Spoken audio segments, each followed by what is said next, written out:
سلف صالحین میں سے کسی بزرگ سے منقول ہے کہ ان کی بہن کا انتقال ہو گیا۔ جب وہ اسے دفنانے لگے تو ان کی پوٹلی جس میں کچھ پونجی جمع تھی قبر میں گر گئی۔ دفنا کر لوٹنے تک وہ اس سے بے خبر رہے۔ جب واپس لوٹ آئے تو انہیں یاد آیا۔ وہ اس کی قبر پر آئے اور لوگوں کے چلے جانے کے بعد اسے کھودنے لگے۔ انہوں نے قبر میں بھڑکتی ہوئی آگ دیکھی تو مٹی ڈال کر روتے ہوئے اپنی والدہ کے پاس حاضر ہوئے اور عرض کی، اے امی جان، مجھے میری بہن کے بارے میں بتائیں کہ وہ کیا عمل کرتی تھی۔ والدہ صاحبہ نے کہا، تم اس کے بارے میں کیا جاننا چاہتے ہو؟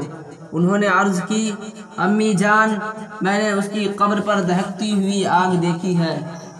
یہ سن کر وہ روتے ہوئے بولی، بیٹا، تمہاری بہن نماز میں سستی کرتی تھی اور اسے وقت گزار کر پڑھا کرتی تھی۔ جب وقت گزار کر نماز پڑھنے کا یہ حال ہے تو ان لوگوں کا کیا حال ہوگا جو سرے سے نماز پڑھتے ہی نہیں۔ اللہ تمام مومنین کو وقت کی پابندی کے ساتھ نماز پڑھنے کی توفیق عطا فرمائے۔